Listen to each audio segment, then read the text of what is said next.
दोस्तों, स्वागत है आपका अपना YouTube channel PK uni classes में। दोस्तों, आज के हम इस वीडियो में आप लोग को भारतीय राष्ट्रीय आंदोलन से जो भी प्रश्न पूछा हुआ है उन सभी प्रश्नों को चैप्टर वाइज देखेंगे लोग। ठीक है, तो आइए देखते हैं। सबसे पहले हम लोग देखेंगे भारत में यूरोपियों का आगमन से जो भी प्रश्न पूछा हुआ है उन सभी प्रश्नों को व्याख्या के साथ देखेंगे लोग। ठीक है, तो आइए यहाँ पे पहला प्रश्न है कि किस घटना ने भारत के विदेशी व्यापार पर ब्रिटिश नियंत्रण को और अधिक मजबूत कर दिया था। तो याद रखना, स्वेज नहर को खोल दिया जाना। ठीक है, इसका राइट आंसर हो जाएगा ऑप्शन नंबर ए। आइए इसके बारे में देखते हैं कि 17 नवंबर 1869 को स्वेज नहर के खुल जाने से भारत के विदेशी व्यापार पर ब्रिटिश नियंत्रण को अधिक मजबूती प्रदान हुई थी, क्योंकि इस नहर के कारण भारत और ब्रिटेन के मध्य जो है 7000 किलोमीटर दूरी कम हो गया था। ठीक है, और व्यापारिक रास्ता जो है सरल और सुगम हो गया था। ठीक है, नेक्स्ट उसके बाद प्रश्न देखेंगे हम लोग कि पुर्तगालियों द्वारा गोवा पर कब्जा कब किया गया था। तो याद रखना, 1510 ईस्वी में पुर्तगालियों के द्वारा गोवा पर कब्जा किया गया था। आइए इसके बारे में देखते हैं कि भारत में पुर्तगालियों के द्वारा गोवा पर कब्जा जो है 1510 ईस्वी में किया गया था। याद रखना है, पुर्तगाली वायसराय अल्फांसो द अल्बुर्क ने 1510 ईस्वी में बीजापुर के सुल्तान यूसुफ आदि शाह को हराकर गोवा को अपने कब्जे में लिया था। याद रखना, अल्फांसो द अल्बुर्क जो था 1510 में किसको हराकर, तो याद रखना सुल्तान यूसुफ आदिल शाह। ठीक है, इसको हरा के क्या किया था, गोवा पे कब्जा किया हुआ था। नेक्स्ट उसके बाद प्रश्न है कि डॉट डॉट में इंग्लैंड की रानी को भारत की महारानी घोषित किया गया था। तो 1877 ईस्वी में इंग्लैंड की रानी को भारत का महारानी घोषित किया गया था। नेक्स्ट उसके बाद हम लोग देखेंगे यहाँ पे कि डॉट डॉट को प्रारंभिक तौर पर ईस्ट इंडीज के साथ व्यापार करने के लिए गठित किया गया था, लेकिन अंत में यह मुख्य रूप से भारतीय उपमहाद्वीप और चीन के साथ व्यापार तक ही सीमित रह गया। तो याद रखना ईस्ट इंडिया कंपनी, और याद रखना ईस्ट इंडिया कंपनी को प्रारंभिक तौर पर ईस्ट इंडीज के साथ व्यापार करने के लिए गठित किया गया था, और कंपनी के प्रबंध के लिए समिति की व्यवस्था किया गया था, और इसमें निर्देशक और एक उप निर्देशक और 24 सदस्य थे। नेक्स्ट उसके बाद हम देखेंगे कि जब फ्रांसीसी नेतृत्व में फ्रांस ने डॉट डॉट पर कब्जा कर लिया था तो पहला कर्नाटक युद्ध लड़ा गया था। तो याद रखना, मद्रास पर जब फ्रांसीसी नेतृत्व में फ्रांस ने मद्रास पर कब्जा कर लिया था तो अब जाके कर्नाटक का पहला युद्ध लड़ा गया था। नेक्स्ट उसके बाद हम देखेंगे यहाँ पे कि भारत में देखेंगे कि भारत में अंग्रेजों द्वारा निर्मित प्रथम किला कौन सा था। बताना है कि भारत में अंग्रेजों के द्वारा निर्मित पहला किला जो था वो कौन था। तो याद रखना, फोर्ट सेंट जॉर्ज जो था वह भारत में अंग्रेजों के द्वारा निर्मित पहला किला था। ठीक है, और याद रखना इसका स्थापना जो है 1640 ईस्वी में किया गया था। नेक्स्ट उसके बाद हम लोग देखेंगे कि केप ऑफ गुड होप कहाँ स्थित है। बताना है कि केप ऑफ गुड होप जो है वो कहाँ पर स्थित है। तो याद रखना, दक्षिण अफ्रीका में केप ऑफ गुड होप स्थित है। याद रखना, केप ऑफ गुड होप जो है उतमासा अंतरिप, मतलब इसको केप ऑफ गुड होप को उतमासा अंतरिप भी कहा जाता है। ठीक है, यह दक्षिण अफ्रीका के पश्चिमी तट पर स्थित है। और याद रखना, पुर्तगाली यात्री वास्को डी गामा ने उतमासा अंतरिप से होकर ही भारत का खोज 1498 में किया था। नेक्स्ट उसके बाद हम देखेंगे कि ईस्ट इंडिया कंपनी को 31 दिसंबर को डॉट डॉट को एलिजाबेथ प्रथम द्वारा अंग्रेजी रॉयल चार्टर दिया गया था। तो याद रखना 1600 ईस्वी में। याद रखना, ईस्ट इंडिया कंपनी को 31 दिसंबर 1600 ईस्वी को इंग्लैंड की महारानी एलिजाबेथ प्रथम ने चार्टर जारी कर अंग्रेज व्यापारियों को 15 वर्षों के लिए पूर्वी देशों के साथ व्यापार करने का अधिकार प्रदान किए थे। नेक्स्ट उसके बाद हम देखेंगे कि महारानी एलिजाबेथ प्रथम द्वारा हस्तारिक हस्ताक्षरित एक चार्टर के माध्यम से ईस्ट इंडिया कंपनी का गठन डॉट में हुआ था। तो याद रखना 1600 ईस्वी में हुआ था। नेक्स्ट उसके बाद प्रश्न है कि अंग्रेजों ने भारत में क्षेत्रों को प्रांतों में विभाजित किया, बंगाल, बॉम्बे, मद्रास, जिन्हें डेस कहा जाता है। ठीक है, तो याद रखना प्रेसिडेंसी कहा जाता है। ठीक है, अंग्रेजों ने भारत के क्षेत्रों को बंगाल, बॉम्बे और मद्रास में विभाजित किया था, उसे प्रेसिडेंसी कहा जाता है। नेक्स्ट उसके बाद प्रश्न है कि अरब व्यापारियों ने लाल सागर और भूमध्य बंदरगाहों के मध्य से भारतीय वस्तुओं को डॉट देशों में भेजा। तो याद रखना यूरोपीय देशों में भेजा हुआ था। आइए इसके बारे में देखते हैं कि अरब व्यापारियों ने लाल सागर तथा भूमध्य सागर के बंदरगाहों के मध्य से भारतीय वस्तुओं का यूरोप में व्यापार जो है किया था। और याद रखना 1869 में सुएज नहर का निर्माण किया, जो लाल सागर और भूमध्य सागर को जोड़ता है। और याद रखना इस नहर ने भारत और यूरोप के बीच की दूरी जो है 7000 किलोमीटर घटा दिया था। नेक्स्ट उसके बाद हम लोग देखेंगे दूसरा का चैप्टर, मराठों का उदय एवं विकास से जो भी प्रश्न पूछा हुआ है उन सभी प्रश्नों को। तो सबसे पहला प्रश्न यहाँ पे है कि शिवाजी ने 1660 के दशक में हमलों की श्रृंखला का नेतृत्व करने के लिए डॉट रणनीति और सैन्य रणनीतियों का उपयोग किए थे। तो याद रखना है गोरिल्ला का। ठीक है, यहाँ पे गोरिल्ला लिखा है, तो गोरिल्ला भी देता है किसी किसी बुक में। नेक्स्ट उसके बाद हम लोग देखेंगे यहाँ पे कि शिवाजी का जन्म इनमें से किस किला में हुआ था। बताना है कि शिवाजी का जन्म जो है इसमें से किस किला में हुआ था। तो याद रखना है शिवनेरी में शिवाजी का जन्म हुआ था। उसके बाद याद रखना है पानीपत का तीसरा लड़ाई जो है कब लड़ा गया था। तो याद रखना है पानीपत का तीसरा लड़ाई 1761 ईस्वी में लड़ा गया था। आइए इसके बारे में देखते हैं कि पानीपत की तीसरा लड़ाई जो है वो 1761 ईस्वी में लड़ा गया था। और यह युद्ध जो है अहमद शाह अब्दाली और मराठों के बीच में हुआ था।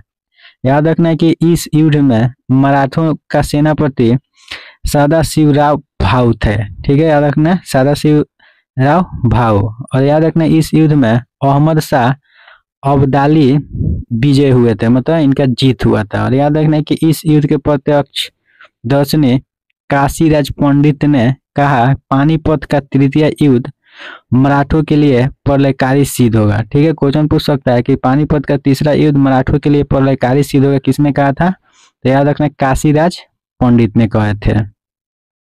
नेक्स्ट प्रश्न है कि सालबाई की संधि पर डॉट में हस्ताक्षर किया गया। ठीक है, जिसने पहले एंग्लो मराठा युद्ध को समाप्त कर दिया था। तो याद रखना मई 1782 ईस्वी में सालाबाई की संधि पर हस्ताक्षर किया गया था, जो पहले एंग्लो मराठा युद्ध को समाप्त कर दिया था। याद रखना सालाबाई की युद्ध कब हुआ था, तो 17 मई 1782 को। ठीक है, ईस्ट इंडिया कंपनी और पूना दरबार के बीच में हुआ था। याद रखना फरवरी 1783 में पेशवा की सरकार में इसकी पुष्टि कर दिया गया और इसके फलस्वरूप 1775 ईस्वी में चल रहा प्रथम अंगल मराठा युद्ध जो है समाप्त हो गया था। नेक्स्ट उसके बाद प्रश्न है कि मराठों ने सन डॉट में अहमद शाह अब्दाली से पराजित होकर साता को खो दिए थे। तो अभी बताए थे 1761 ईस्वी में मराठा ने अहमद शाह अब्दाली से पराजित होकर मतलब हार कर अपना साता को खो दिए थे। नेक्स्ट उसके बाद प्रश्न है कि बसिन की संधि पर किस पर हस्ताक्षर किया गया। बताना है कि बसिन की संधि पर किस पर हस्ताक्षर किया गया था। तो 1802 ईस्वी में बसिन की संधि पर हस्ताक्षर किया गया था। आइए इसके बारे में देखते हैं। बसिन की संधि जो है पेशवा बाजीराव द्वितीय और अंग्रेज के बीच में कब हुआ था, 31 दिसंबर 1802 को हुआ था। ठीक है, और याद रखना इस संधि के तहत पेशवा ने 6000 अंग्रेजी सैनिकों की एक टुकड़ी पूना में रखना स्वीकार किया और गुजरात, ताप्ती, नर्मदा के आसपास के क्षेत्र तथा तुंगभद्रा नदी जो है उसके समवर्ती क्षेत्र में 20 लाख राजस्व जो है 20 लाख रुपया को दे दिए थे। नेक्स्ट उसके बाद हम लोग देखेंगे यहाँ पे स्वतंत्र राष्ट्र मतलब मैसूर, बंगाल और पंजाब अवध से जो भी प्रश्न भारतीय राष्ट्रीय आंदोलन से पूछता है उन सभी प्रश्नों को। तो सबसे पहला यहाँ पे प्रश्न है कि भारतीय इतिहास में सन 1765 में घटित हुई काल कठोरी की घटना कहाँ हुई थी। तो याद रखना काल कठोरी की घटना कहाँ पे हुआ था, तो कलकत्ता में हुआ था। कब हुआ था, तो 20 जून 1756 ईस्वी को हुआ था।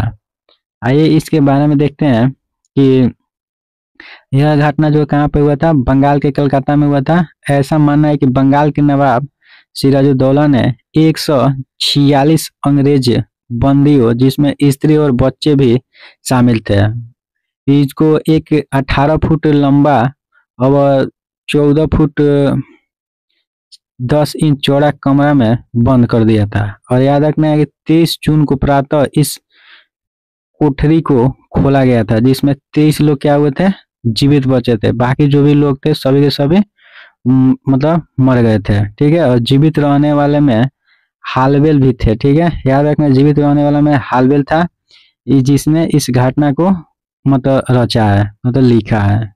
नेक्स्ट उसके बाद प्रश्न है कि अंग्रेजों ने सन डॉट में पंजाब पर कब्जा किया था। तो 1849 ईस्वी में अंग्रेजों के द्वारा पंजाब पर कब्जा किया गया था। याद रखना द्वितीय आंग्ल सिख युद्ध 1848 से लेकर 49 के बीच में हुआ था। इसके तहत 3 युद्ध लड़ा गया। गुजरात का युद्ध जो है 21 फरवरी 1849 को लड़ा गया। अंग्रेजी सेना का नेतृत्व चार्ल्स नेपियर ने किया था और उसने चिनाब नदी के किनारे लड़े गए युद्धों में सिख को क्या किया था, पराजित कर पंजाब राज्य को ब्रिटिश साम्राज्य में मिला दिया था। और महाराजा दिलीप सिंह जो थे 5 लाख रुपया का वार्षिक पेंशन देकर उन्हें शिक्षा प्राप्त करने के लिए इंग्लैंड भेज दिए थे।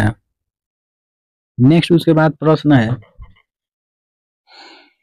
कि प्लासी और बक्सर की लड़ाई ने डॉट पर अंग्रेजों का शासन स्थापित किया।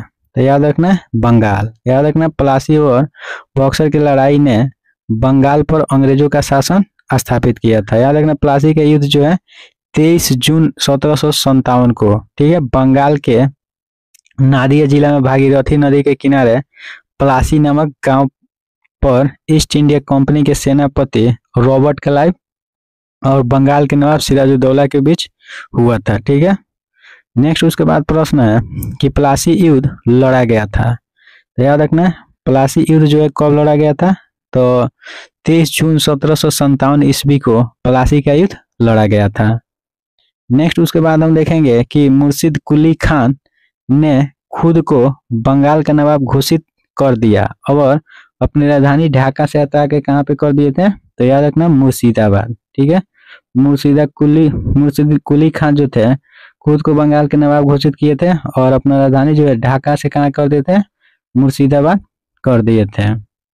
आइए देखते हैं कि औरंगजेब के पोता अजमीर शाह से मतभेद के कारण मुर्शिद कुली खान ने अपनी राजधानी ढाका से मुर्शिदाबाद स्थानांतरित कर दिए थे। याद रखना मुर्शिद कुली खान जो है 1717 में मुगल शासक फखरुद्दीन द्वारा बंगाल का सूबेदार बनाया गया था और यह मुगल सम्राट द्वारा नियुक्त अंतिम सूबेदार भी था। याद रखना इसी के साथ बंगाल को वंशानुगत सूबेदार शासन में शुरुआत किया गया था। नेक्स्ट उसके बाद हम लोग देखेंगे 23 नंबर प्रश्न कि हैदर अली ने अंग्रेजों के साथ मद्रास संधि पर हस्ताक्षर किए, जिसमें दोनों उनके उभयनिष्ठ शत्रु डॉट के विरुद्ध परस्पर मदद के लिए सहमत हुए थे। तो याद रखना मराठा। नेक्स्ट उसके बाद हम देखेंगे औपनिवेशिक अर्थव्यवस्था से जो भी प्रश्न पूछा हुआ है उन सभी प्रश्नों को। तो पहला प्रश्न है कि डॉट को बंगाल, बिहार, उड़ीसा में लॉर्ड कॉर्नवालिस द्वारा शुरू किया गया था। तो याद रखना अस्थायी बंदोबस्त को बंगाल, बिहार और उड़ीसा में लॉर्ड कॉर्नवालिस के द्वारा शुरू किया गया था। नेक्स्ट उसके बाद प्रश्न है कि वर्ष 1793 में बंगाल, बिहार और उड़ीसा में डॉट शुरू किया गया था। तो याद रखना अस्थायी बंदोबस्त जो है 1793 इसमें बंगाल, बिहार और उड़ीसा में शुरू किया गया था। याद रखना अस्थायी बंदोबस्त 1793 बंगाल, बिहार और उड़ीसा में शुरू किया गया था। नेक्स्ट प्रश्न है कि सन 1853 में डॉट डॉट तक यातायात के लिए पहला रेल मार्ग खोला गया था। तो याद रखना, बॉम्बे से थाने के बीच 1853 में रेल मार्ग चलाया गया था। नेक्स्ट उसके बाद प्रश्न है कि वर्तमान में पश्चिम उत्तर प्रदेश, मध्य प्रदेश, पंजाब के कुछ हिस्सा जो है 1830 में डॉट डॉट को शुरू किया गया था। तो याद रखना, महलवारी व्यवस्था के लिए। आइए इसके बारे में देखते हैं कि महलवारी व्यवस्था का प्रस्ताव जो है सबसे पहले हॉल्ट मैकेंजी के द्वारा दिया गया था। और याद रखना है कि इस व्यवस्था के अंतर्गत भूराजस्व का निर्धारण प्रत्येक ग्राम महाल के आधार पर दिया जाता था। वर्तमान के पश्चिमी उत्तर प्रदेश, मध्य प्रदेश और पंजाब के कुछ हिस्सा जो है 1830 में लागू किया गया था और इसके तहत 30% भूमि जो है शामिल किया गया था। नेक्स्ट प्रश्न है कि रैयतवाड़ी व्यवस्था किस वर्ष शुरू किया गया था। तो याद रखना, रैयतवाड़ी व्यवस्था जो है 1802 ईस्वी में शुरू किया गया था। याद रखना, रैयतवाड़ी व्यवस्था 1792 ईस्वी में मद्रास प्रेसिडेंसी के बारामहल जिले में सबसे पहले कर्नल लीड के द्वारा शुरू किया गया था। और रैयतवाड़ी व्यवस्था का प्रारंभिक प्रयोग जो है मुनरो के द्वारा 1820 में मद्रास में शुरू किया गया था। नेक्स्ट उसके बाद हम देखेंगे कि रैयतवाड़ी व्यवस्था co dot dot over Maharashtra में शुरू किया गया था। तो याद रखना, रैयतवाड़ी व्यवस्था जो है उसको मद्रास और बॉम्बे में शुरू किया गया था। नेक्स्ट उसके बाद हम देखेंगे कि डॉट डॉट ने इजारेदारी व्यवस्था की शुरुआत की, जिसके अनुसार राजस्व एकत्र करने का अधिकार उच्चतम बोली जाने वाले 5 साल की अवधि के लिए दिया गया था। तो याद रखना, इसका राइट आंसर हो जाएगा वारेन हेस्टिंग। ठीक है, इसका राइट आंसर हो जाएगा ऑप्शन नंबर बी। नेक्स्ट उसके बाद हम देखेंगे आधुनिक भारत में शिक्षा का विकास से जो भी प्रश्न पूछा हुआ है उन सभी प्रश्नों को। तो सबसे पहला यहाँ पे है कि 1791 में ईस्ट इंडिया कंपनी के लेजिस्लेटेंट जोनाथन ढक्कन ने हिंदू कानून और दर्शन के अध्ययन के लिए डॉट डॉट कॉलेज शुरू किया। तो याद रखना, संस्कृत कॉलेज जो है 1791 में ईस्ट इंडिया कंपनी के रेजिस्टेंट जोनाथन ढक्कन ने हिंदू कानून और दर्शन अध्ययन के लिए शुरू किए थे। नेक्स्ट उसके बाद हम देखेंगे कि डॉट डॉट में अंग्रेजी ईस्ट इंडिया कंपनी ने भारत में एक शिक्षा प्रणाली पेश की जिसे वुड के डिस्पैच के नाम से जाने जाना लगा। तो याद रखना, 1854 ईस्वी में ईस्ट इंडिया कंपनी ने भारत में एक शिक्षा प्रणाली पेश किया जिसे वुड के डिस्पैच के नाम से जाना जाता है। नेक्स्ट उसके बाद हम देखेंगे यहाँ पे 33वां प्रश्न कि अंग्रेजों ने भारत में अंग्रेजी शिक्षा का माध्यम बनाया था। बताना है कि अंग्रेजों ने भारत में अंग्रेजों को शिक्षा का माध्यम बनाया था। तो याद रखना, 1835 ईस्वी में अंग्रेजों ने भारत में अंग्रेजी को शिक्षा का माध्यम बनाया था। आइए इसके बारे में यहाँ पे देखते हैं कि अंग्रेजी शिक्षा अधिनियम 1835 भारतीय परिषद का विधायी अधिनियम था। इसके द्वारा समाज में केवल उच्च वर्ग को अंग्रेजी माध्यम में शिक्षा प्रदान की जाती थी और फारसी की जगह अंग्रेजी को न्यायालय की भाषा बना दिया गया और अंग्रेजी पुस्तकों की छपाई जो है मुफ्त में होने लगा और उन्हें सस्ते दामों में बेचे जाने लगा। नेक्स्ट उसके बाद प्रश्न है कि ब्रिटिशों ने भारत में अंग्रेजों को अनुदेशों का माध्यम कब बनाया था। बताना है कि ब्रिटिशों ने भारत में अंग्रेजी को अनुदेशों के माध्यम कब बनाया था। तो अभी बताए थे 1835 ईस्वी में ब्रिटिशों ने भारत में अंग्रेजों के अनुदेशों का माध्यम बनाया हुआ था। नेक्स्ट उसके बाद हम देखेंगे समाचार पत्र और पत्रिका से जो भी प्रश्न पूछा हुआ है उन सभी प्रश्नों को। तो पहला यहाँ पे प्रश्न है कि स्वतंत्रता संग्राम में मदद करने के लिए लोकमान्य तिलक द्वारा कौन सा अखबार शुरू किया गया था। तो याद रखना, स्वतंत्रता संग्राम में मदद करने के लिए लोकमान्य तिलक के द्वारा केसरी समाचार पत्र जो है शुरू किया गया था। आइए इनके बारे में देखते हैं कि बाल गंगाधर तिलक प्रखर राष्ट्रवादी एवं गर्मपंथी आंदोलनकारी के रूप में प्रसिद्ध थे। साथ ही उन्होंने एक पत्रकार और साहित्यकार के रूप में भी प्रसिद्धि प्राप्त की थी। और याद रखना, केसरी जो है मराठी भाषा में और मराठा जो है अंग्रेजी भाषा में प्रकाशन किए थे और पूना से किए थे। और याद रखना, इसके संस्थापक और संपादक दोनों बाल गंगाधर तिलक ही थे। नेक्स्ट उसके बाद हम लोग देखेंगे कि मराठा समाचार पत्र केसरी की स्थापना किसने की थी। बताना है कि मराठी समाचार पत्र केसरी जो है इसका स्थापना जो किसने किया था, तो अभी बताए थे बाल गंगाधर तिलक के द्वारा मराठी समाचार पत्र केसरी का स्थापना किया गया था। नेक्स्ट प्रश्न है, भारत का पहला अखबार किसने शुरू किया। तो अभी याद रखना, भारत का पहला अखबार जो है जेम्स हिकी के द्वारा शुरू किया गया था। याद रखना, भारत का पहला अखबार जेम्स हिकी के द्वारा शुरू किया गया था। आइए देखते हैं इसके बारे में। द बंगाल गजट भारत में प्रकाशित होने वाला प्रथम समाचार पत्र था। याद रखना, द बंगाल गजट भारत में प्रकाशित होने वाला प्रथम समाचार पत्र था। याद रखना है कि द बंगाल गजट का प्रकाशन जो है 29 जनवरी 1780 ईस्वी में जेम्स अगस्टन हिकी ने किया था और यह अंग्रेजी साप्ताहिक समाचार पत्र था जिसका प्रकाशन जो है कलकत्ता में हुआ था। याद रखना, द बंगाल गजट 29 जनवरी 1780 में जेम्स हिकी के द्वारा शुरू किया गया था कलकत्ता से। नेक्स्ट उसके बाद हम देखेंगे कि 1778 में अंग्रेजों ने डॉट डॉट में पहली प्रिंटिंग प्रेस की स्थापना की थी। तो याद रखना, 1778 ईस्वी में अंग्रेजों के द्वारा कलकत्ता में पहली बार प्रिंटिंग प्रेस की स्थापना किया गया था। आइए देखते हैं इसके बारे में कि अंग्रेजों ने 1778 में भारत के कलकत्ता शहर में पहला प्रिंटिंग प्रेस की स्थापना की थी।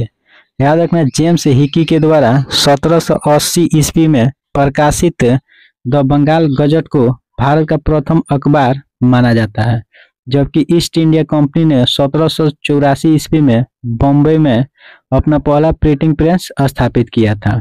और याद रखना, जोहान्सबर्ग ने 1440 में प्रिंटिंग प्रेस का आविष्कार किया था और भारत में प्रिंटिंग प्रेस जो है पुर्तगालियों के द्वारा गोवा में स्थापित किया गया था। नेक्स्ट उसके बाद प्रश्न है कि समाचार पत्र the Bombay times and journal of commerce का आरंभ जो है 1838 में हुआ था। डॉट डॉट में इसका नाम बदलकर द टाइम्स ऑफ इंडिया कर दिया गया। तो याद रखना, 1861 ईस्वी में the Bombay times and journal of commerce का आरंभ जो है 1838 में हुआ था और इसका नाम 1861 में बदलकर द टाइम्स ऑफ इंडिया कर दिया गया।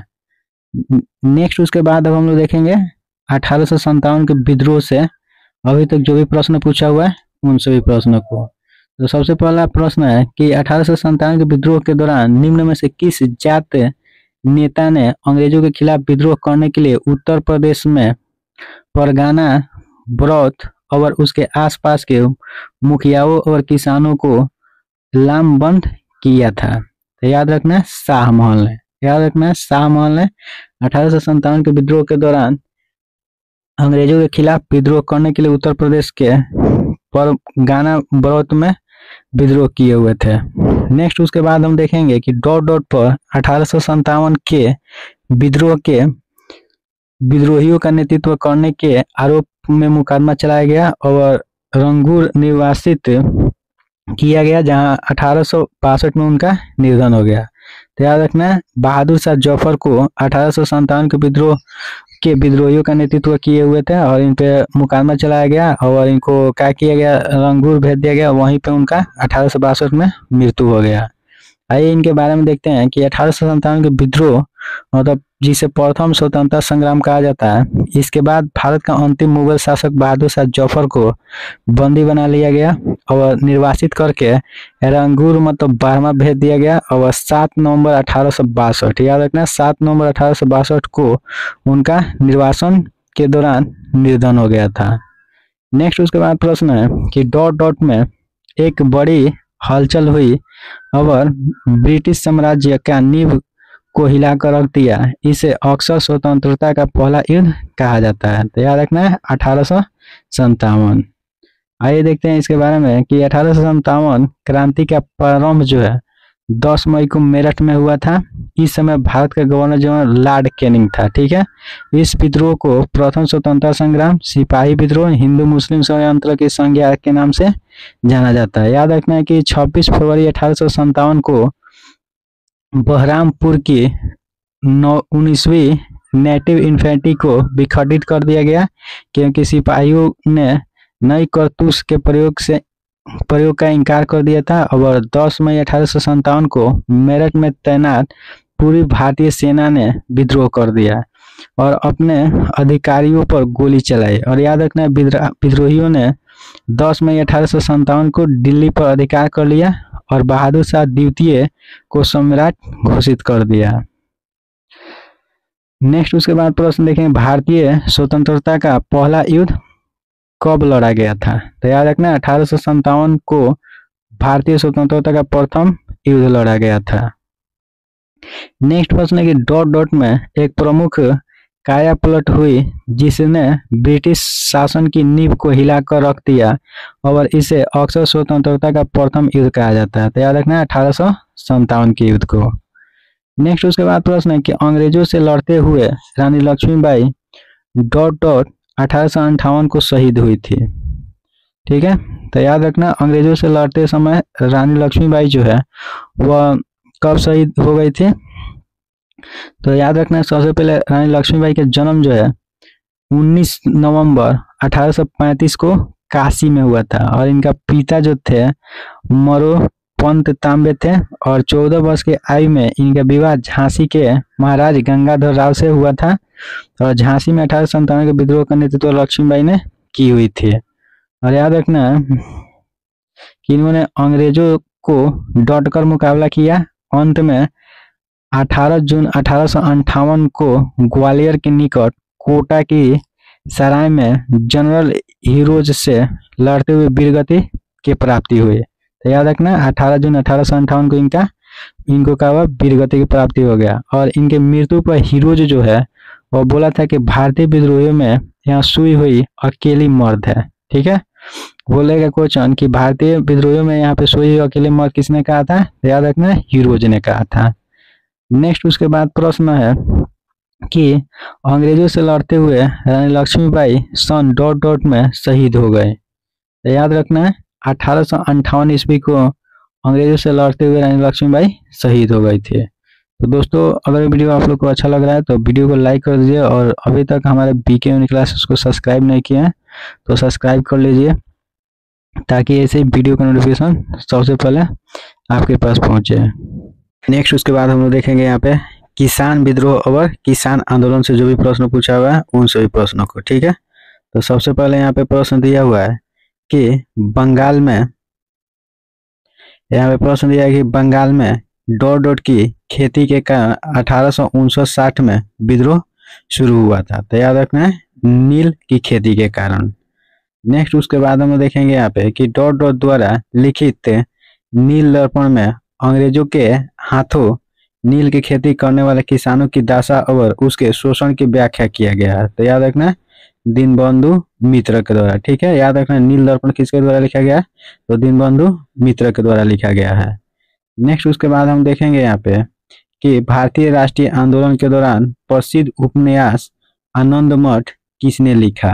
तो याद रखना, बंकिम चंद्र चट्टोपाध्याय के द्वारा आनंद मठ जो है भारतीय राष्ट्रीय आंदोलन के दौरान लिखा गया था।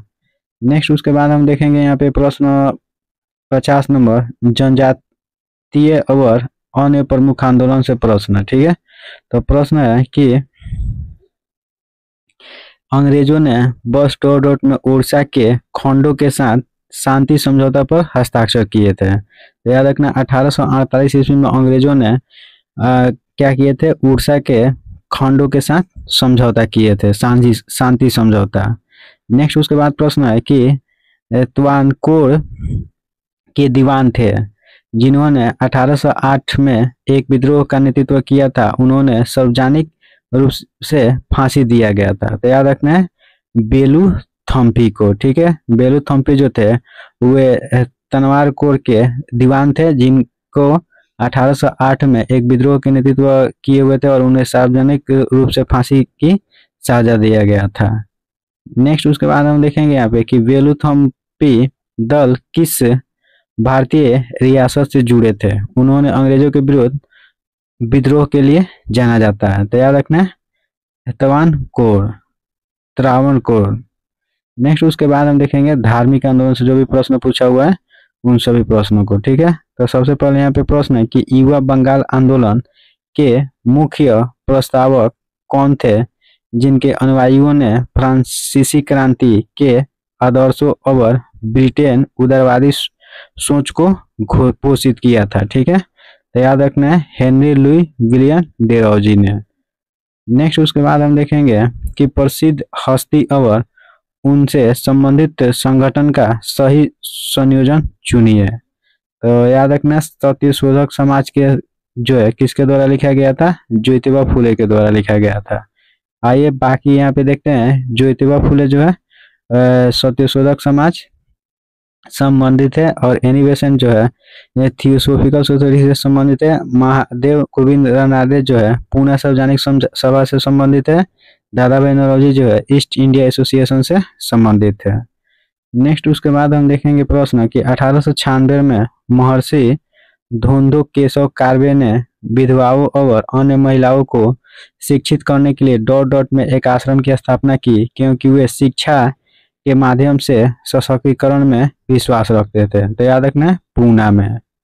नेक्स्ट उसके बाद हम देखेंगे यहाँ पे प्रश्न कि राजा राम मोहन राय ने ठीक के बाद ब्राह्मण समाज का नेतृत्व किया था। ठीक है, बताना है कि राजा राम मोहन राय ने ठीक के बाद ब्राह्मण समाज का नेतृत्व किसने किया था। तो याद रखना है रविंद्रनाथ टैगोर ने। नेक्स्ट उसके बाद हम देखेंगे प्रश्न कि आर्य समाज के संस्थापक इनमें से थे। तो याद रखना है आर्य समाज के संस्थापक इसमें से कौन थे। तो याद रखना दयानंद सरस्वती जो थे वो आर्य समाज के संस्थापक थे। आइए देखते हैं कि आर्य समाज की स्थापना जो है स्वामी दयानंद सरस्वती के द्वारा 10 अप्रैल 1875 ईस्वी को मुंबई में किया गया था।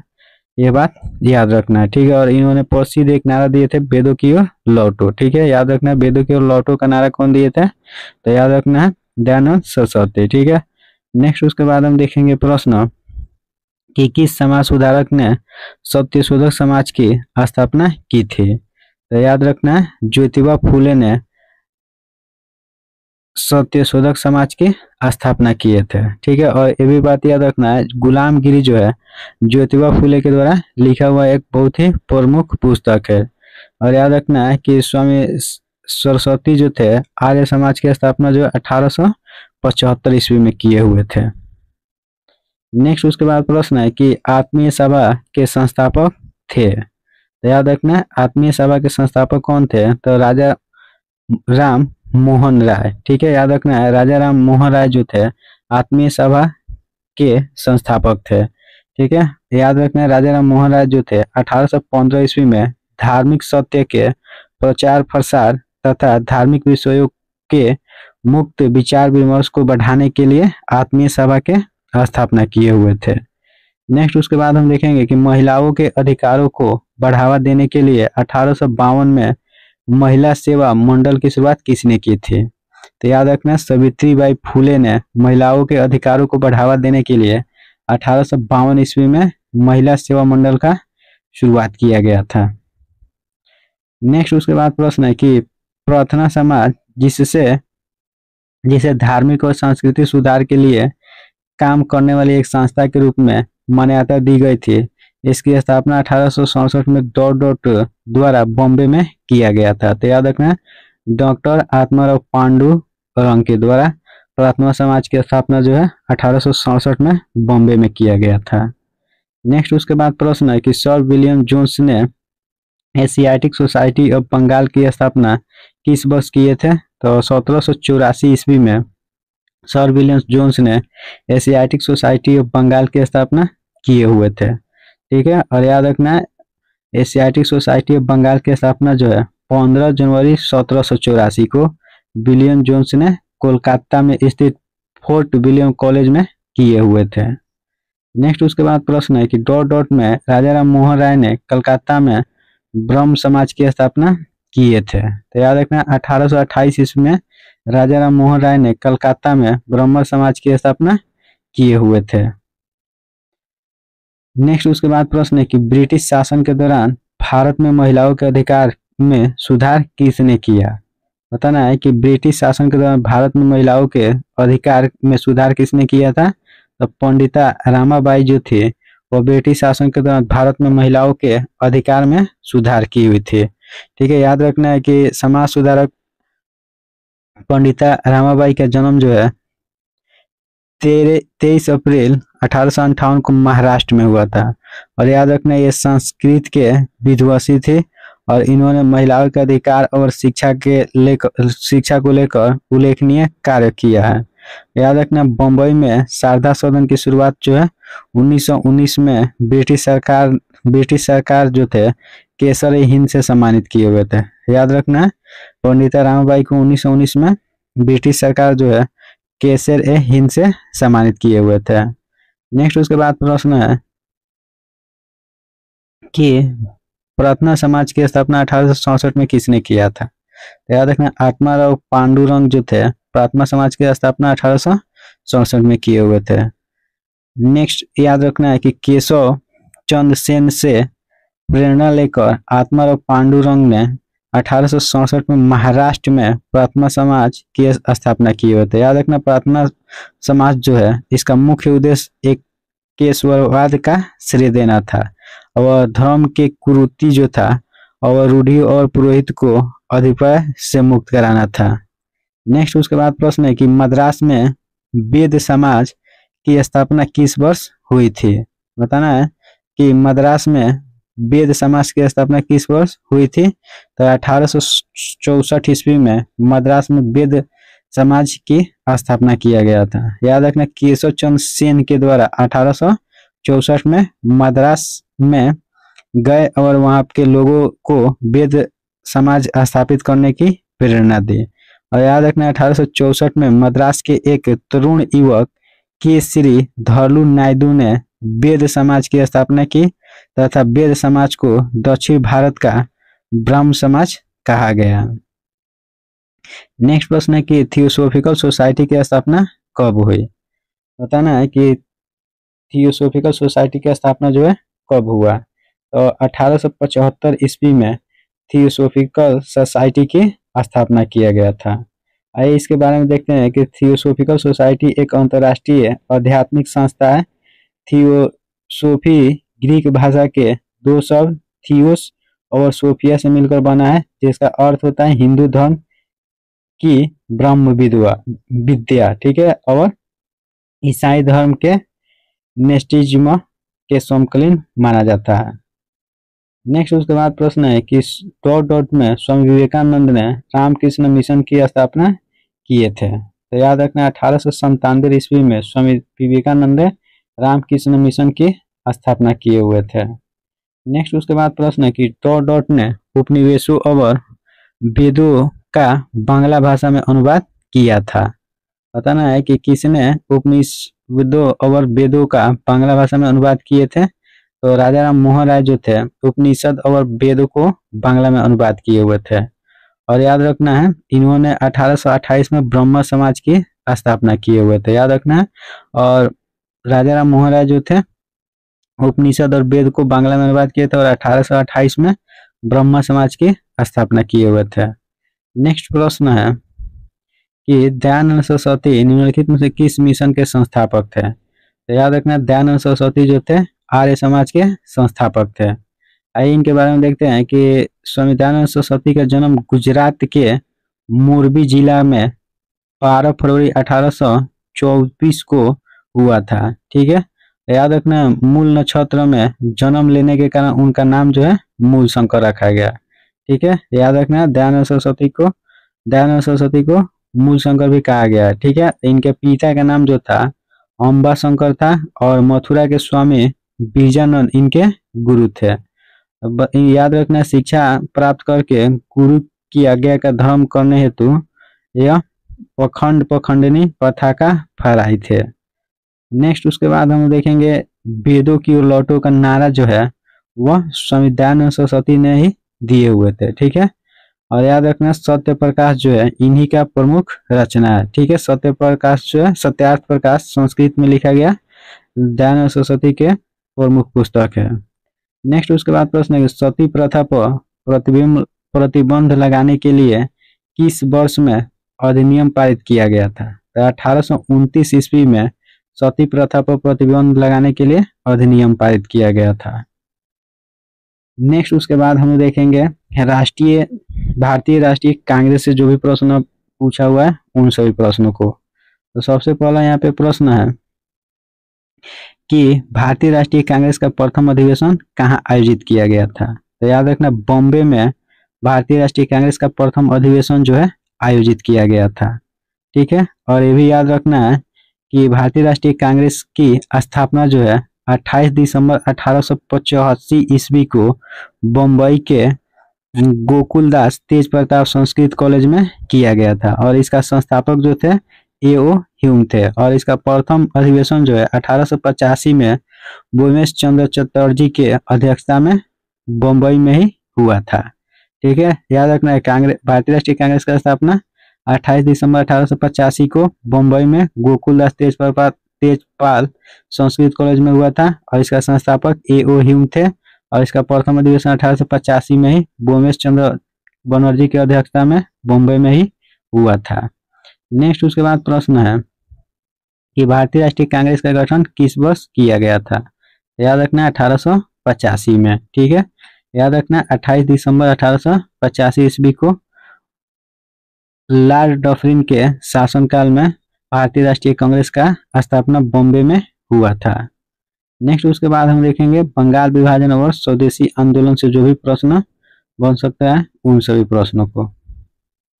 तो प्रश्न है कि किस वर्ष भारत के तत्कालिक वायसराय लॉर्ड कर्जन ने बंगाल विभाजन की घोषणा किया था। तो याद रखना 1905 ईस्वी में। ठीक है, याद रखना लॉर्ड कर्जन के द्वारा 1905 में बंगाल विभाजन की घोषणा किया गया था। इसके विरुद्ध में पूरे बंगाल में बंग भंग आंदोलन शुरू हो गया था और याद रखना 7 अगस्त 1905 को कलकत्ता के टाउन हॉल में स्वदेशी आंदोलन की घोषणा किया गया। ठीक है, और 16 अक्टूबर 1905 को यह प्रभावी हो गया। ठीक है, और याद रखना है कि पूरे बंगाल में 16 अक्टूबर को शोक दिवस के रूप में मनाया जाता है। नेक्स्ट उसके बाद प्रश्न है कि बंगाल का पहला विभाजन वर्ष हुआ था। बताना है कि बंगाल का पहला विभाजन जो है कब हुआ था। तो 1905 ईस्वी में बंगाल का पहला विभाजन हुआ था। ठीक है, याद रखना बंगाल विभाजन का निर्णय 19 जुलाई 1905 ईस्वी को भारत के तत्कालिक वायसराय लॉर्ड कर्जन द्वारा किया गया था। याद रखना है लॉर्ड कर्जन के बंगाल विभाजन का मुख्य उद्देश्य जो था राष्ट्रवाद का गढ़ बन चुके बंगाल का विभाजन कर राष्ट्रवाद को विखंडित करना था। ठीक है, और वहां पे सांप्रदायिक उन्माद को फैलाना था। ठीक है, और याद रखना है बंगाल विभाजन के उपलक्ष्य में 16 अक्टूबर 1905 को पूरे बंगाल में शोक दिवस के रूप में मनाया गया। और याद रखना है रविंद्रनाथ टैगोर के सुझाव पर बंगाल में राखी दिवस भी मनाया गया था। नेक्स्ट उसके बाद प्रश्न है कि भारतीय राष्ट्रीय आंदोलन के दौरान निम्नलिखित में से किसने भारत माता का प्रसिद्ध तस्वीर बनाई थी। याद रखना रविंद्रनाथ टैगोर जो थे वह भारतीय राष्ट्रीय आंदोलन के समय भारत माता का एक प्रसिद्ध तस्वीर बनाए हुए थे। आइए इनके बारे में देखते हैं। भारतीय राष्ट्रीय आंदोलन के दौरान 1905 में रविंद्रनाथ टैगोर जो थे भारत माता की प्रसिद्ध तस्वीर बनाए थे। याद रखना वाराणसी स्थित भारत माता मंदिर का उद्घाटन जो 1936 में महात्मा गांधी के द्वारा किया गया था। और याद रखना दुर्गा महिषासुर मर्दिनी नामक प्रसिद्ध चित्र जो है तैयब मेहता के द्वारा रचा गया था। याद रखना दुर्गा महिषासुर मर्दिनी ठीक है नामक प्रसिद्ध चित्र जो है तैयब मेहता के द्वारा रचा गया है। नेक्स्ट उसके बाद हम देखेंगे दिल्ली दरबार। ठीक है, दिल्ली दरबार से जो भी प्रश्न बन सकता है उन सभी प्रश्नों को। ठीक है, तो सबसे पहला यहाँ पे प्रश्न है कि भारत में अंग्रेजी शासन के दौरान राजधानी को कलकत्ता से बदलकर दिल्ली कब किया गया था। तो याद रखना 1911 में। ठीक है, 1911 इसका राइट आंसर हो जाएगा। नेक्स्ट उसके बाद हम देखेंगे होम रूल आंदोलन।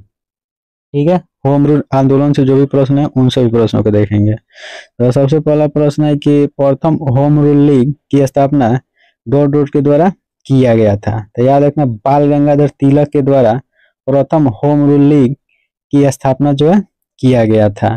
आइए इसके बारे में देखते हैं कि प्रथम होम रूल लीग का गठन जो है 1916 में बाल गंगाधर तिलक के द्वारा किया गया था और याद रखना इसके अतिरिक्त एनी बेसेंट भी होम रूल लीग की गठन में शामिल थे।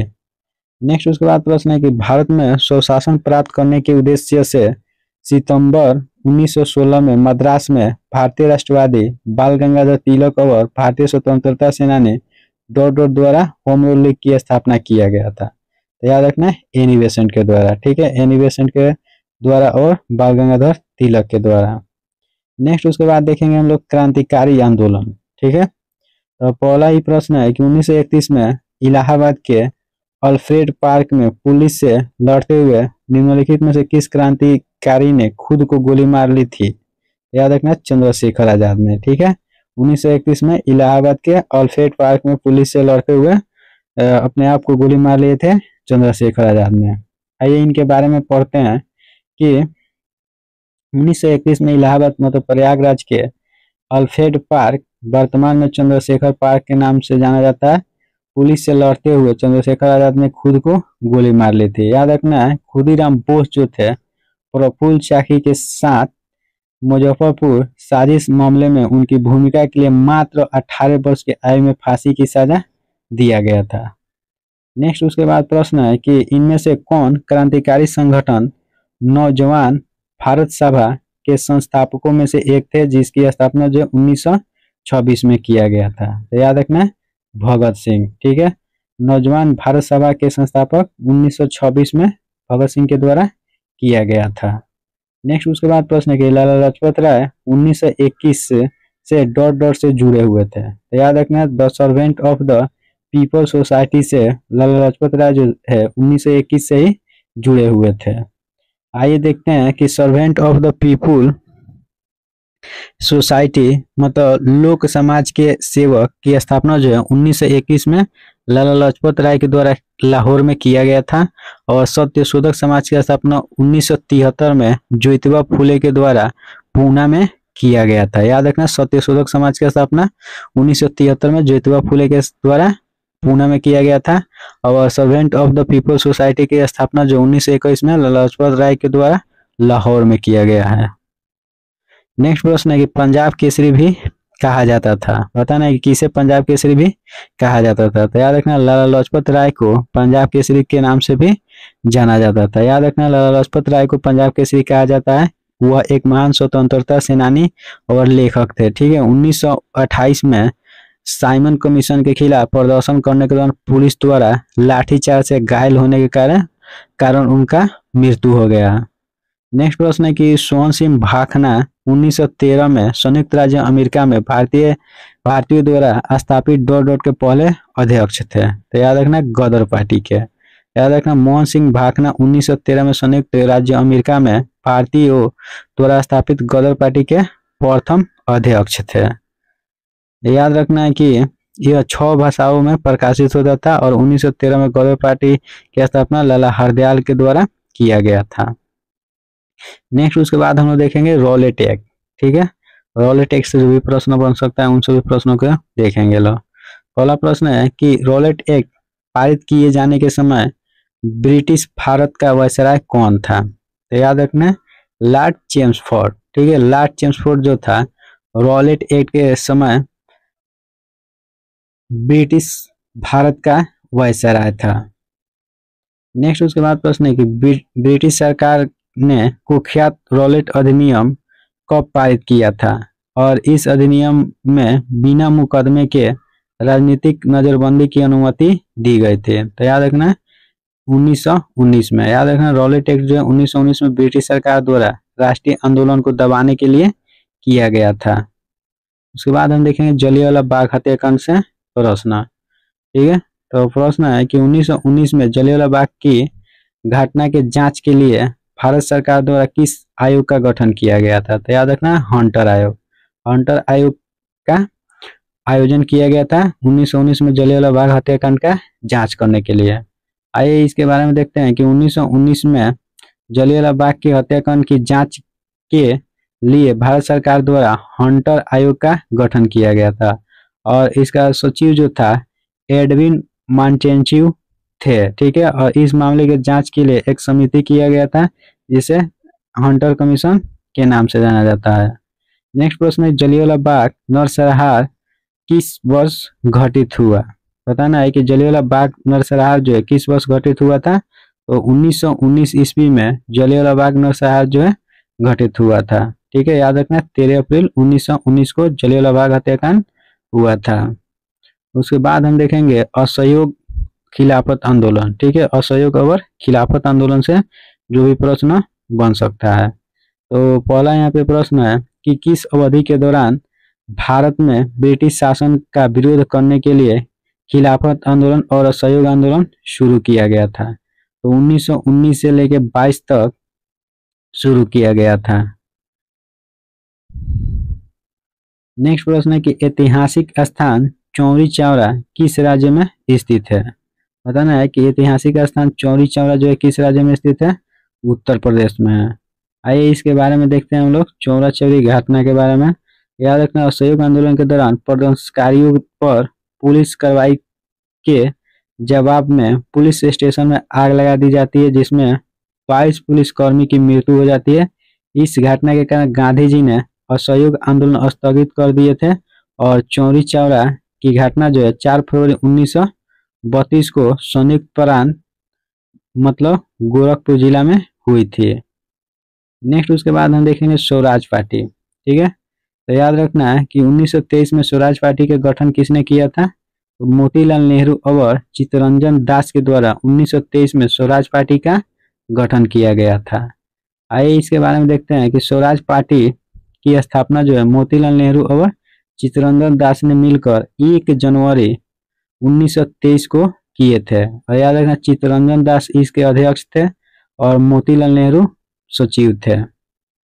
नेक्स्ट उसके बाद हम देखेंगे महात्मा गांधी और उनके प्रारंभिक आंदोलन से प्रश्न।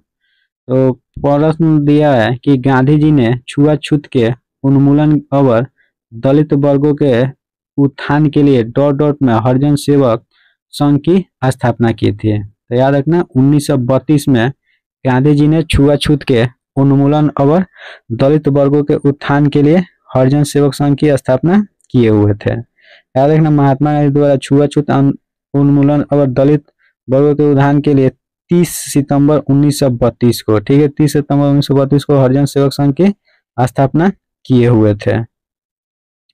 नेक्स्ट उसके बाद प्रश्न है कि महात्मा गांधी ने चंपारण नामक एक छोटे गांव में सत्याग्रह आंदोलन शुरू किया था।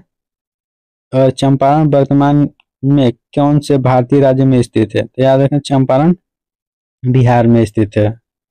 नेक्स्ट उसके बाद प्रश्न है 1930 में नमक उत्पादन पर ब्रिटिश एकाधिकार के खिलाफ इनमें से कौन सा अहिंसक विरोध किया गया था। तो याद रखना है दांडी यात्रा। याद रखना है 1930 में नमक उत्पादन पर ब्रिटिश एकाधिकार के खिलाफ अहिंसक विरोध किया गया था, दांडी यात्रा। नेक्स्ट उसके बाद हम लोग इसके बारे में थोड़ा देखेंगे कि गुजरात के साबरमती आश्रम से दांडी तक 78 निस्वार्थ स्वयं सेवकों के साथ 28 दिन तक गांधी जी ने यात्रा किए थे। याद रखना 12 मार्च से लेकर 6 अप्रैल 1930 तक, ठीक है, तब जाके नमक कानून को भंग किए हुए थे। नेक्स्ट उसके बाद प्रश्न है कि महात्मा गांधी के नेतृत्व में कांग्रेस ने नागरिक अवज्ञा आंदोलन शुरू किया जो डॉट डॉट के साथ जुड़ा हुआ है। तो याद रखना है दांडी मार्च के साथ।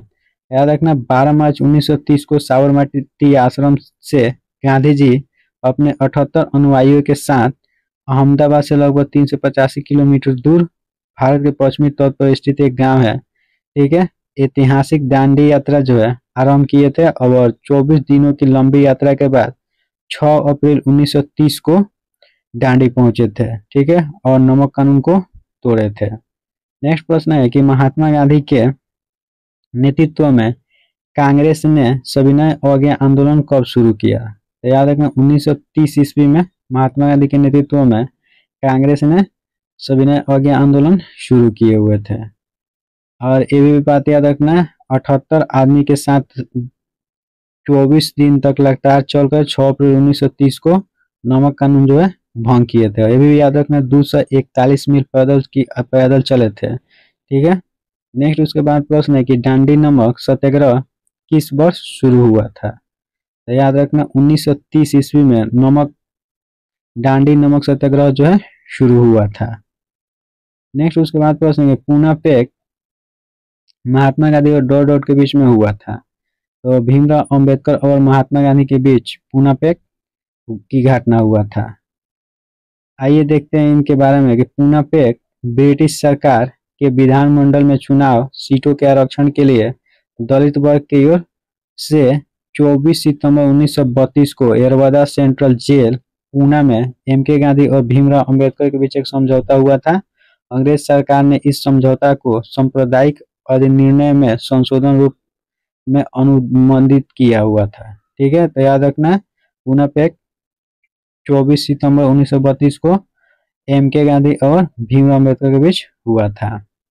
नेक्स्ट उसके बाद प्रश्न है कि 1939 में सुभाष चंद्र बोस द्वारा शुरू की गई पार्टी का नाम क्या था। तो याद रखना ऑल इंडिया फॉरवर्ड ब्लॉक। ठीक है, सुभाष चंद्र बोस के द्वारा 1939 में ऑल इंडिया फॉरवर्ड ब्लॉक की स्थापना किया गया था। नेक्स्ट प्रश्न है कि सन डॉट डॉट में सुभाष चंद्र बोस ने आजाद हिंद फौज की स्थापना किए थे। तो 1943 ईस्वी में सुभाष चंद्र बोस ने आजाद हिंद फौज की स्थापना किए हुए थे। आइए इनके बारे में देखते हैं कि 14 अगस्त 1945 को आत्मसमर्पण करने के बावजूद आजाद हिंद फौज की सेना से हार नहीं माने थे। ठीक है, याद रखना आजाद हिंद फौज म्यांमार के रंगूर प्रदेश को जीतते हुए भारत के समर्थित क्षेत्रों में प्रवेश किए हुए थे। नेक्स्ट उसके बाद प्रश्न है कि निम्नलिखित में से किसे व्यापक रूप से 1942 में भारत छोड़ो आंदोलन के दौरान ग्वालिया टैंक मैदान बॉम्बे में भारतीय राष्ट्रीय ध्वज फहराने के लिए याद किया जाता है। याद रखना अरुणा आसफ अली को। नेक्स्ट उसके बाद प्रश्न है कि भारत छोड़ो आंदोलन कब हुआ था। याद रखना भारत छोड़ो आंदोलन जो है वो 1942 को हुआ था। याद रखना भारत छोड़ो आंदोलन 9 अगस्त 1942 को शुरू हुआ था। याद रखना भारत छोड़ो आंदोलन 9 अगस्त 1942। नेक्स्ट उसके बाद प्रश्न है कि भारत छोड़ो आंदोलन 1942 में महात्मा गांधी द्वारा दिए गए नारे डॉट डॉट के साथ शुरू हुआ था। तो याद रखना करो या मरो। ठीक है, भारत छोड़ो आंदोलन के दौरान जो है करो या मरो का नारा 1942 में गांधी जी के द्वारा दिया गया था। दोस्तों यह वीडियो आपको अच्छा लग रहा है तो प्लीज वीडियो को लाइक कर दीजिए और अभी तक हमारे बीके यूनि क्लासेस को सब्सक्राइब नहीं किए हैं तो सब्सक्राइब कर लीजिए ताकि ऐसे ही वीडियो का नोटिफिकेशन सबसे पहले आपके पास पहुंचे। तो देखेंगे यहाँ पे भारत का संवैधानिक विकास से जो भी प्रश्न पूछा है उन सभी प्रश्नों को। ठीक है, तो यहाँ पे पहला प्रश्न है कि ईस्ट इंडिया कंपनी की गतिविधियों को विनियमित करने के लिए ब्रिटिश संसद द्वारा रेगुलेटिंग एक्ट कब पारित किया गया था। तो याद रखना 1773 ईस्वी को ईस्ट इंडिया कंपनी के द्वारा रेगुलेटिंग एक्ट को पारित किया गया था। नेक्स्ट उसके बाद हम देखेंगे यहाँ पे प्रश्न कि किस अधिनियम के प्रावधान द्वारा ब्रिटेन के भारतीय प्रांतों पर ईस्ट इंडिया कंपनी के शासन को निरस्त कर दिया गया और उन्हें ब्रिटिश क्वीन के नाम पर प्रकाशित किया गया। तो याद रखना भारत सरकार अधिनियम 1858। नेक्स्ट उसके बाद हम देखेंगे यहाँ पे कि भारत सरकार अधिनियम 1919 में जिसमें कई सुधार शामिल थे निम्न में से किस रिपोर्ट सुधार के आधार पर पारित हुआ था। तो याद रखना मॉन्टेस्क्यू चेम्सफोर्ड सुधार। नेक्स्ट उसके बाद हम देखेंगे यहाँ पे कि जवाहरलाल नेहरू ने निम्नलिखित में से किस अधिनियम को दास्ता का न्याय घोषणा पत्र के रूप में वर्गीकृत किए थे। तो याद रखना भारत सरकार अधिनियम 1935। नेक्स्ट उसके बाद हम प्रश्न देखेंगे कि किस अधिनियम ने ब्रिटिश ईस्ट इंडिया कंपनी को किसी निर्देशित अवधि के बिना ताज मतलब क्राउन के लिए ट्रस्ट में भारतीय क्षेत्रों और राजस्व को बनाए रखने का अधिकार दिया। याद रखना चार्टर अधिनियम 1853। नेक्स्ट उसके बाद प्रश्न है कि अंग्रेजों ने भारत में अप्रत्यक्ष चुनाव की प्रणाली पहली बार किस अधिनियम द्वारा प्रारंभ किए थे। तो याद रखना 1892। नेक्स्ट उसके बाद प्रश्न है कि ब्रिटिश भारत में मार्ले मिंटो सुधार किस वर्ष पारित किया गया। याद रखना 1909 को ब्रिटिश भारत में मार्ले मिंटो सुधार पारित किए थे। नेक्स्ट उसके बाद प्रश्न है कि भारतीय संविधान के संशोधन की रिपोर्ट को सामान्यतः मॉन्टेस्क्यू चेम्सफोर्ड रिपोर्ट के नाम से जाना जाता है। बताना है कि यह रिपोर्ट कब प्रकाशित हुआ था, तो 1918 को। नेक्स्ट उसके बाद हम देखेंगे गवर्नर और गवर्नर जनरल और वायसराय से जो भी प्रश्न पूछा है उन सभी प्रश्नों को। ठीक है, तो पहला प्रश्न है कि भारत के पहले मेडिकल कॉलेज की स्थापना किसके काल में खोला गया था। ठीक है, तो याद रखना है लॉर्ड विलियम बेंटिंक के काल में भारत में पहला मेडिकल कॉलेज का स्थापना किया गया था। ठीक है, नेक्स्ट उसके बाद देखेंगे हम लोग कि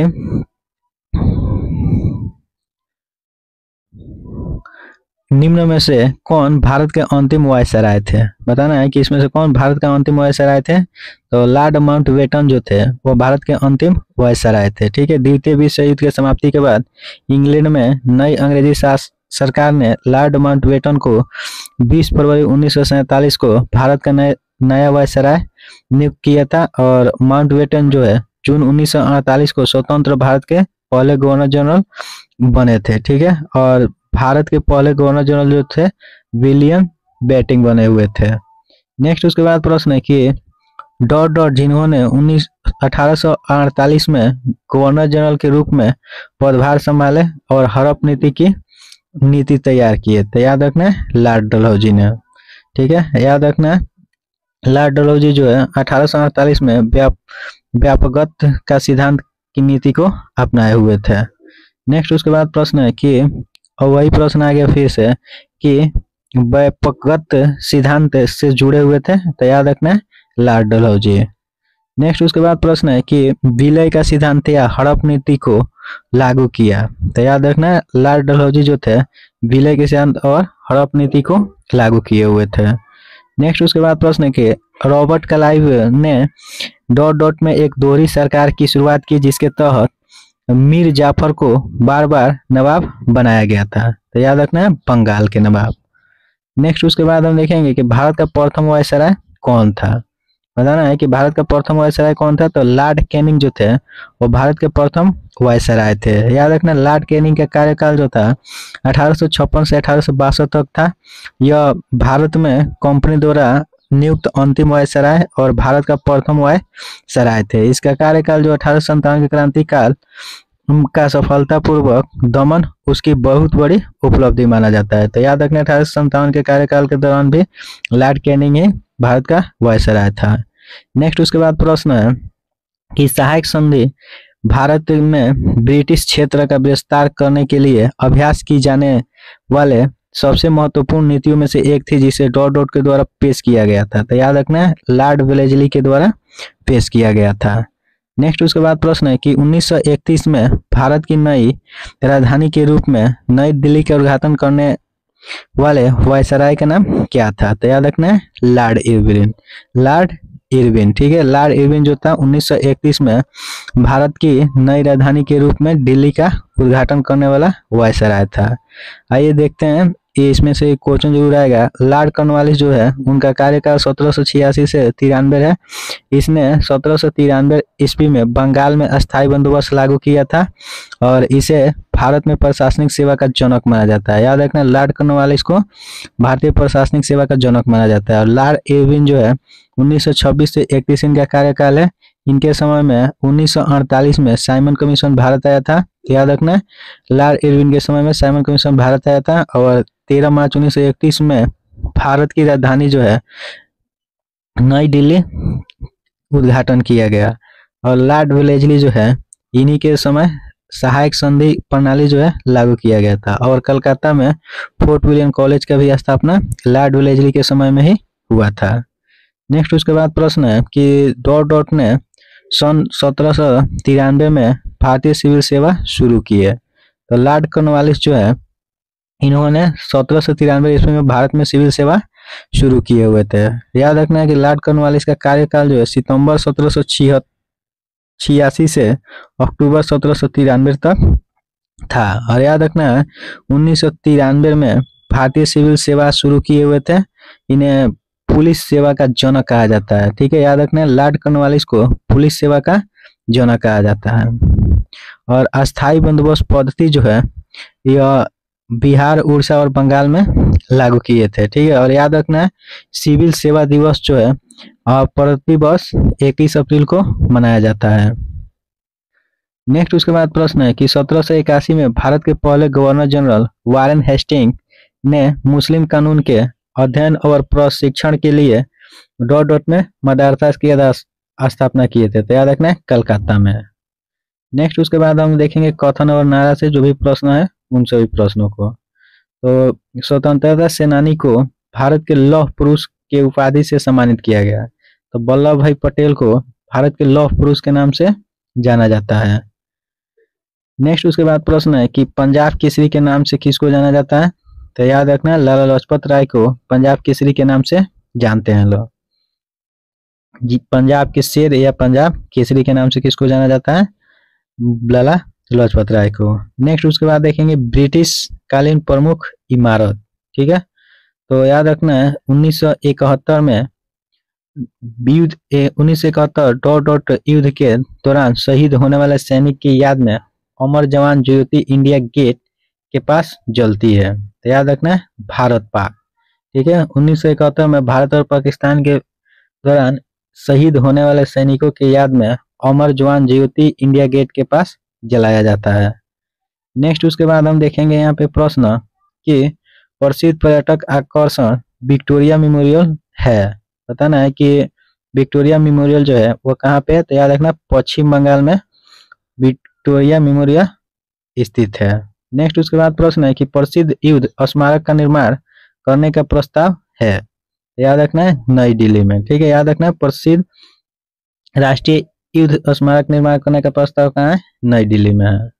नेक्स्ट उसके बाद प्रश्न है कि विक्टोरिया टर्मिनल का निर्माण डॉट डॉट में किया गया था। बताना है कि विक्टोरिया टर्मिनल जो है जिसे अब छत्रपति शिवाजी टर्मिनल के नाम से जाना जाता है, इसका निर्माण कब किया गया था। तो याद रखना 1888 ईस्वी में विक्टोरिया टर्मिनल का स्थापना किया गया था। नेक्स्ट उसके बाद हम देखेंगे स्वतंत्रता के बाद भारत से जो भी प्रश्न पूछा है उन सभी प्रश्नों को। तो सबसे पहला प्रश्न है कि देश में 562 रियासतों को एकीकृत करके भारत के राजनीतिक एकीकरण का श्रेय किस हस्ती को जाता है। तो याद रखना वल्लभ भाई झावेर भाई पटेल को। नेक्स्ट उसके बाद प्रश्न है कि गोवा मुक्ति दिवस मनाया जाता है। बताना है कि गोवा मुक्ति दिवस कब मनाया जाता है। तो याद रखना है 19 दिसंबर को गोवा मुक्ति दिवस के रूप में मनाया जाता है। याद रखना भारत की आज़ादी 15 अगस्त 1947 को मिली, लेकिन गोवा जो है राज्य अभी भी पुर्तगालियों के कब्जा में था। ठीक है, देश की आज़ादी के 14 वर्ष बाद जो है 9 दिसंबर 1961 को गोवा जो है भारत राज्य में शामिल हुआ था, इसलिए 19 दिसंबर को गोवा मुक्ति दिवस के रूप में मनाया जाता है। याद रखना भारत की आज़ादी के 14 वर्ष बाद जो है गोवा भारत में शामिल हुआ था। नेक्स्ट उसके बाद देखेंगे हम लोग आधुनिक इतिहास से विविध प्रश्न। तो पहला प्रश्न है कि भारत के कुछ शैक्षणिक संस्था महात्मा गांधी के अंग्रेज के साथ सहयोग के आह्वान की प्रतिक्रिया स्वरूप स्थापित किए गए थे। निम्नलिखित में से कौन सा संस्था उसमें से नहीं है। तो याद रखना श्रीरामपुर कॉलेज नहीं है। नेक्स्ट उसके बाद हम देखेंगे प्रश्न कि एनी बेसेंट ने बनारस में सेंट्रल हिंदू कॉलेज की स्थापना की, जिसके बाद उन्होंने डॉट डॉट को सौंप दिया। तो याद रखना मदन मोहन मालवीय। ठीक है, एनी बेसेंट ने बनारस में सेंट्रल हिंदू कॉलेज की स्थापना किया, लेकिन बाद में उन्हें मदन मोहन मालवीय को सौंप दी थी। नेक्स्ट उसके बाद प्रश्न है कि आधुनिक भारतीय इतिहास निम्न में से कौन सी घटना शामिल नहीं है। तो याद रखना महात्मा गांधी द्वारा दांडी मार्च 1910 जो है वो आधुनिक भारत के इतिहास में शामिल नहीं है। नेक्स्ट उसके बाद हम लोग देखेंगे यहाँ पे कि आधुनिक भारत के इतिहास में देखिए भारत छोड़ो आंदोलन 1942 में हुआ था, बिल्कुल सही बात है। लॉर्ड कर्जन द्वारा बंगाल का विभाजन 1905 में हुआ था। महात्मा गांधी द्वारा दांडी मार्च जो है 1930 में हुआ था। अमृतसर में जलियांवाला बाग हत्याकांड 13 अप्रैल 1919 को हुआ है। नेक्स्ट प्रश्न है कि 1911 में किंग जॉर्ज पंचम के राज्य अभिषेक का जश्न मनाने के लिए दरबार का आयोजन किया गया और यहीं पर राजधानी को कलकत्ता से दिल्ली स्थानांतरित करने का घोषणा किया गया था। तो याद रखना है दिल्ली। नेक्स्ट उसके बाद प्रश्न है कि इनमें से कौन 1934 में स्थापित कांग्रेस सोशलिस्ट पार्टी के संस्थापकों में से एक थे।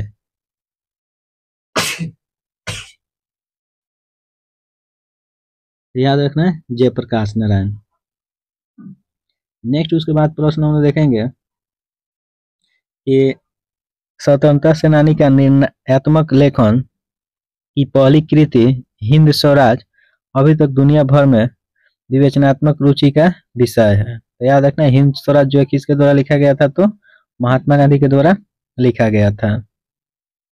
नेक्स्ट उसके बाद प्रश्न है कि भारत में ब्रिटिश शासन के दौरान देश की आबादी का लगभग कितना प्रतिशत ज्यादातर गोवा में रहता है। तो याद रखना है 85%। नेक्स्ट उसके बाद प्रश्न है कि स्वामी नारायण संप्रदाय की स्थापना भगवान स्वामी नारायण द्वारा 200 से अधिक वर्ष पूर्व मौजूदा राज्य में किया गया था, तो गुजरात राज्य में। याद रखना स्वामी नारायण संप्रदाय कहाँ, गुजरात।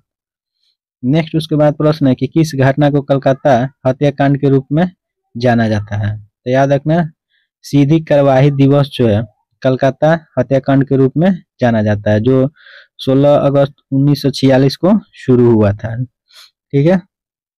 नेक्स्ट उसके बाद हम देखेंगे यहाँ पे कि भारत के स्वतंत्रता संग्राम से संबंधित निम्नलिखित में से कौन सी घटना उसके घटित होने के वर्ष से सम्मिलित है। तो याद रखना इसका राइट आंसर हो जाएगा यहाँ पे 1922 में चौरा चोरी के कांड के प्रत्यक्ष परिमार के रूप में महात्मा गांधी ने राष्ट्रीय स्तर पर असहयोग आंदोलन को रोक दिया था, मतलब खत्म कर दिए थे।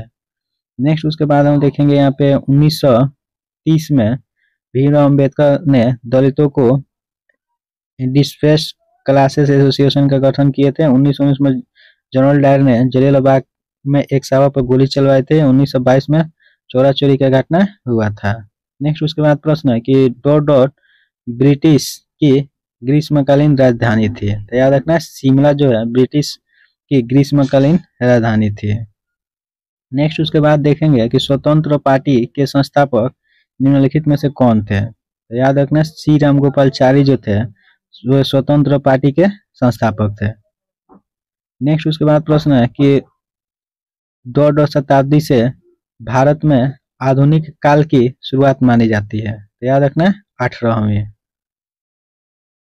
नेक्स्ट प्रश्न है कि शतवर्षीय युद्ध किस देशों के बीच लड़ा गया। तो याद रखना इंग्लैंड और फ्रांस के बीच में शतवर्षीय युद्ध लड़ा गया था, जो 1337 से लेकर 1453 के बीच हुआ था। नेक्स्ट उसके बाद प्रश्न है कि बोस्टन चाय पार्टी किस वर्ष हुई। बताना है कि बोस्टन चाय पार्टी जो है कब हुआ था। तो 1773 ईस्वी में बोस्टन चाय पार्टी हुआ था। ठीक है। याद रखना अमेरिका स्वतंत्रता संग्राम के तत्कालिक कारण बोस्टन टी पार्टी की घटना थी। इस घटना का नायक जो है सैमुअल एडम्स था। ठीक है। 16 दिसंबर 1773 को जब बोस्टन पर कर युक्त चाय के 3 जहाजों को ब्रिटेन लौटने से इनकार कर दिया गया, तो अपने इश्यू में एक जहाज जो है सवार हुआ और चाय की 342 पोटियों को बोस्टन हर्ब पर रोक कर नष्ट कर दिया गया था, जिसे बोस्टन टी पार्टी के नाम से जाना जाता है। नेक्स्ट उसके बाद प्रश्न है कि किस देश को मुख्य रूप से कम्युनिस्ट माओवादी दलों द्वारा शामिल किया गया। तो याद रखना है चीन को। नेक्स्ट उसके बाद प्रश्न है कि वह क्रांतिकारी नेता कौन था जिसने क्यूबा में भूमि सुरक्षा और साक्षरता में सुधार किया था। तो याद रखना फिदेल कास्ट्रो। नेक्स्ट उसके बाद प्रश्न है कि उस अमेरिकी नागरिक आंदोलन कार्यकर्ता का नाम क्या है जिन्होंने प्रसिद्ध भाषण आई हैव ए ड्रीम दिया था। बताना है कि आई हैव ए ड्रीम कौन दिया था। तो याद रखना मार्टिन लूथर किंग जूनियर जो थे आई हैव ए ड्रीम दिए हुए थे।